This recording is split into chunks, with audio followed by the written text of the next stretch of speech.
Welcome, folks. Happy Wednesday and welcome to today's LinkedIn Live. I'm Ben Slater, SVP of Marketing here at Beamery.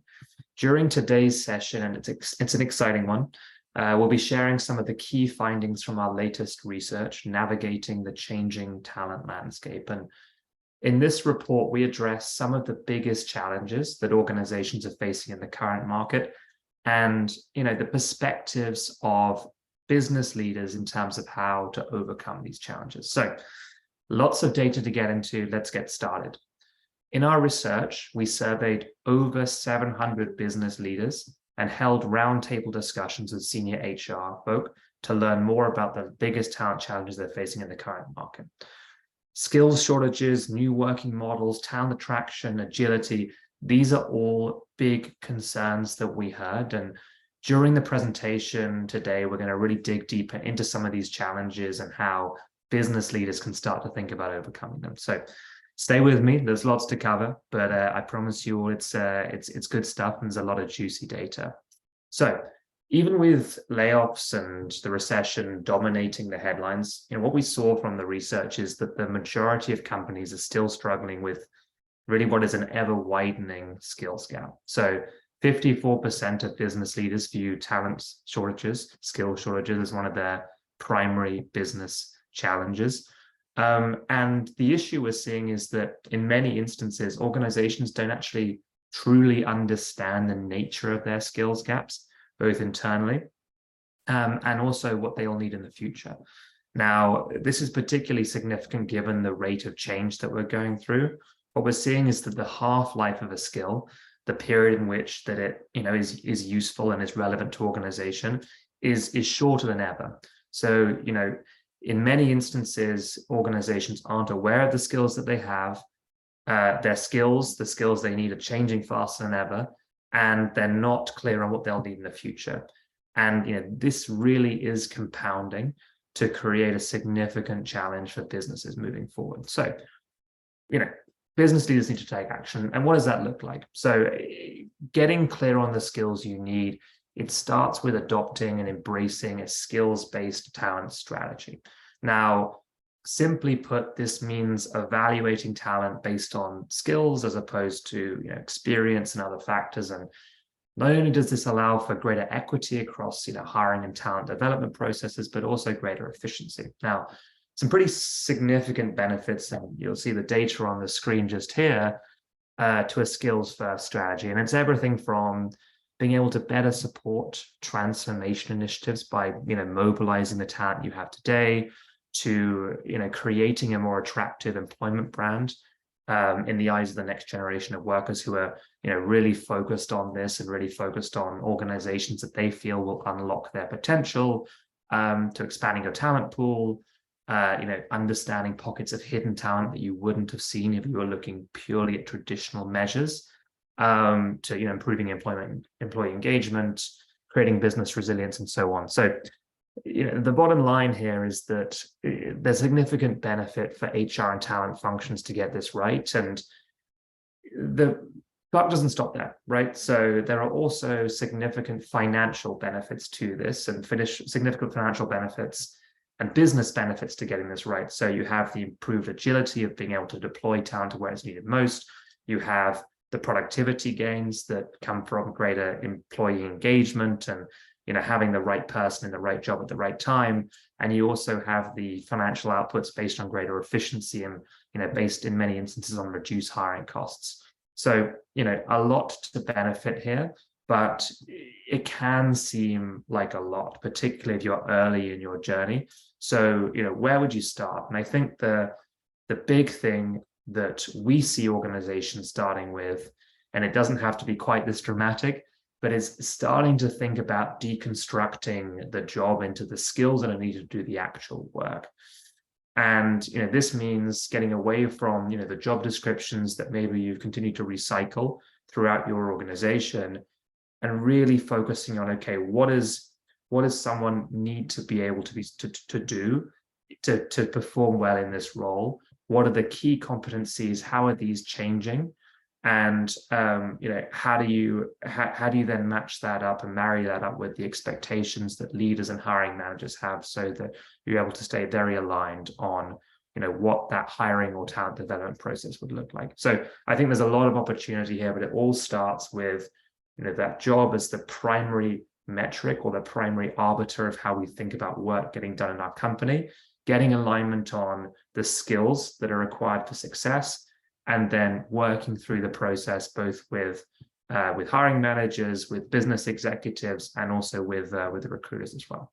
So that's a good starting point, but skills gaps are not the only challenges that we're facing today. So the second piece that we really uncovered in this research is that organizations are facing a huge challenge in the current market, keeping talent engaged and unlocking their true potential. So a lot of data on the screen again, and I'll let folks digest it while I talk. But ever since the pandemic, we've really seen a lot in the news around the phenomenon of the Great Resignation, and business leaders have been working tirelessly to figure out, how do they keep talent engaged? How do they improve retention or stop attrition?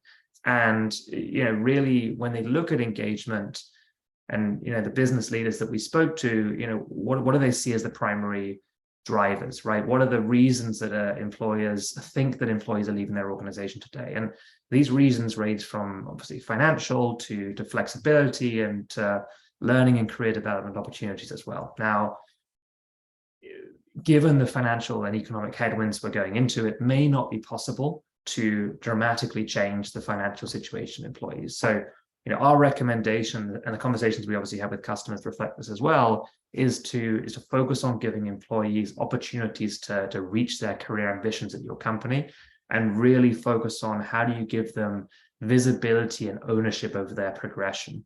We have this old adage, right, that it's easier to get a promotion outside of your business than within it. How do we change that? How do we make sure that employees really deeply understand how they go from where they are today to where they want to go in the future? How do they explore the career jungle gym of your organization? Now, what is the solution to being able to do that? The solution is to think deeply about how you redeploy and reskill internal talent. We've already touched on this. This can have a significant impact on employee engagement and improve productivity, help companies resource critical projects, reduce costs, and obviously accelerate upskilling and development.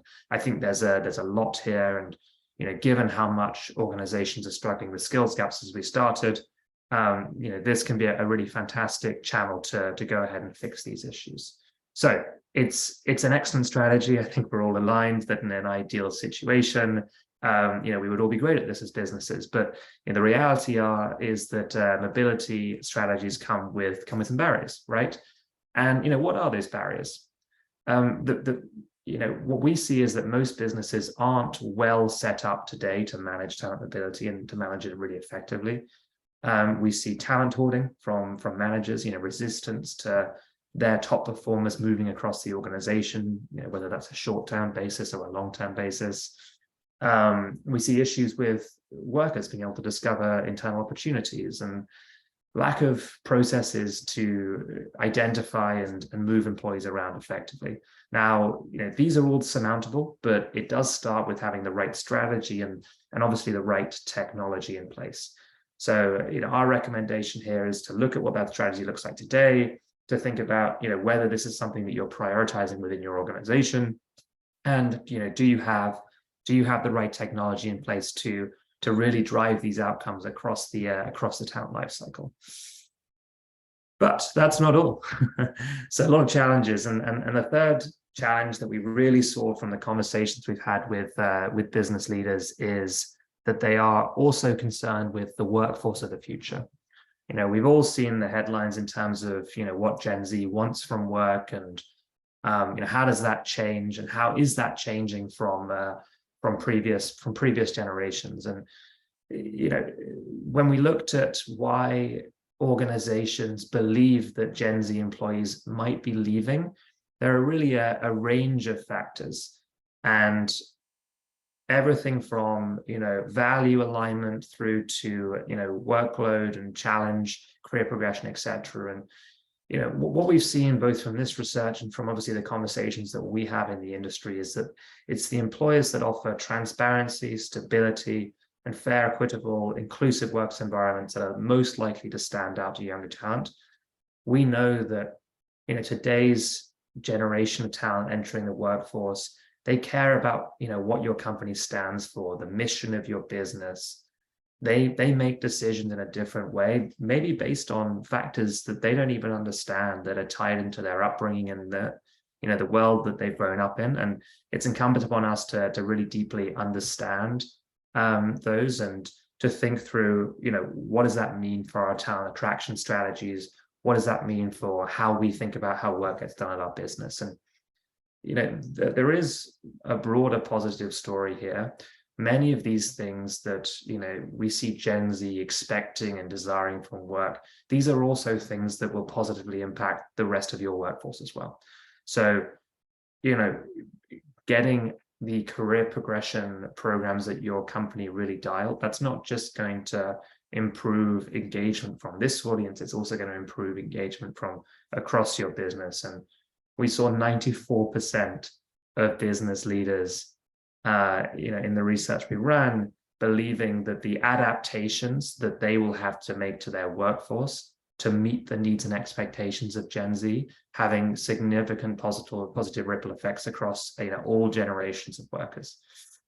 So what does it mean to attract and engage this generation of talent? Well, simply put, as we covered just now, it's really considering the motivations of this generation and making sure that these are front of mind when you think about your employment marketing and your talent attraction strategies. Really leading with your commitments to internal mobility, to flexibility, inclusivity, transparency, and a commitment to learning and upskilling.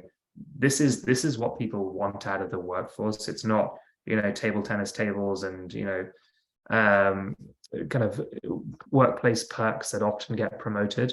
It's really a genuine path to progression and a genuine path to learning and a genuine path to upskilling.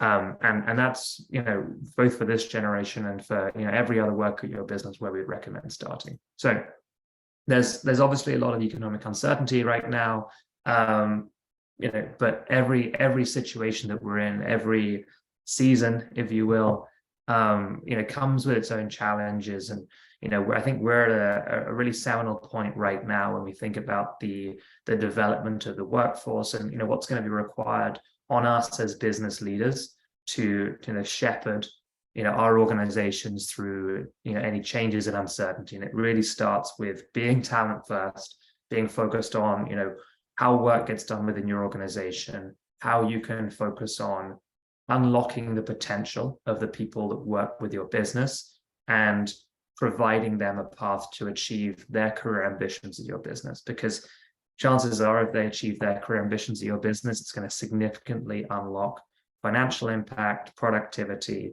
and efficiency. And look, that's certainly what we're all after. So if you're interested in learning more about the research, head over to the Beamery website. You'll be able to find it on our resources page. Obviously, connect with me if you want to carry on the conversation. My details are there on LinkedIn, as well as my email. And of course, if you're looking to learn a little bit more about Beamery and how we're helping organizations build more agile, skills-first workforces, please do reach out to us. Thank you so much. Really appreciate everyone for riding along with us today, and have a great rest of your day.